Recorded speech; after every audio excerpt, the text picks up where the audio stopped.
क्योंकि भले आचार संहिता चल रही है, लेकिन मैं एक सांसद के रूप में और प्रत्याशी के रूप में आपको निर्देश दे रही हूँ कि इस अन्याय को रोकिए और वरना देखिए अगर ये लोग संतुष्ट नहीं होंगे तो मुझे कुछ न कुछ करना पड़ेगा, चाहे मैं भले धरने कर दूँ। रीति पाठक नाराज हैं।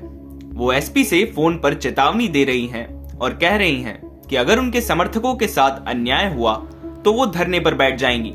दरअसल बीजेपी के एक दलित समर्थक की कुछ लोगों ने पिटाई कर दी थी। आरोप लगा कांग्रेस समर्थकों पर। घटना की जानकारी जैसे ही रीति पाठक को लगी, वो अस्पताल पहुंच गई और एसपी से तत्काल आरोपियों की गिरफ्तारी की मांग करने लगी।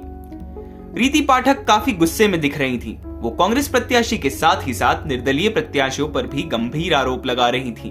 जो सीधी की व्यवस्था है, इसकी जिम्मेदारी भले ही प्रत्याशी के रूप में आज मैं चुनाव लड़ रही हूँ, तो जिम्मेदारी इसकी पूरी मेरी है और मैं आप लोगों से वादा करती हूँ कि जिस तरह का अन्याय इसके साथ हुआ है उसका पूरा बदला लिया जाएगा, उसकी पूरी वैधानिक हिसाब से उसको न्याय दिलवाया जाएगा और आगे ऐसी कोई दूसरी घटना ना हो, इसकी व्यवस्था के लिए ऊपर भी बात की जाएगी और बिल्कुल निंदनीय है। और मैं तो कहती हूँ कि लगातार आप लोग भी सचेत हो जाइए।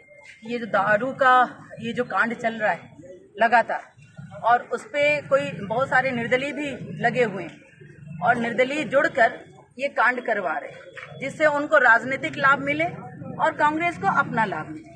कांग्रेस के बड़े बड़े जो फवाईदार हैं, उनके यहाँ काम करने वाले छोटे लोगों पर इस तरह से दबाव डलवाना, शराब बंटवाना, शराब पिलाना और अगर वो वोट देने के लिए इनकार करे तो उनको मारना, लात से जूतों से मारना। और इसके साथ दुर्भाग्य यह है कि जो निर्दलीय प्रत्याशी हैं वो जुड़कर इस बात को सह देते हैं, उन्हें राजनीतिक लाभ मिलेगा, चुनाव में जीत होगी। तो जनता सब जानती है और मैं जनता से अपील करना चाहती हूँ कि अब आंख खोल लीजिए। ये आतंक और भय का जो माहौल है, इससे दूर आइए। पुलिस ने इस मामले में केस दर्ज कर लिया है।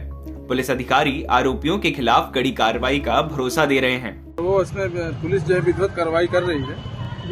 थाना जमुई क्षेत्र का है, थाना जमुई क्षेत्र का गया है, कार्रवाई चल रही है, बहुत जल्दी ही हो जाएगी कार्रवाई। आपको बता दें कि इस बार सीधी का मुकाबला काफी दिलचस्प हो गया है। यहाँ से बीजेपी सांसद रीति पाठक बीजेपी प्रत्याशी के रूप में मैदान में हैं, तो कांग्रेस के ज्ञान सिंह भी चुनाव लड़ रहे हैं। वहीं मौजूदा बीजेपी विधायक केदारनाथ शुक्ला ने बगावत कर यहाँ से निर्दलीय के रूप में चुनाव लड़ने का फैसला किया है और यहाँ से अपनी किस्मत आजमा रहे हैं। सीधी से हरिओम सिंह की रिपोर्ट, MP तक।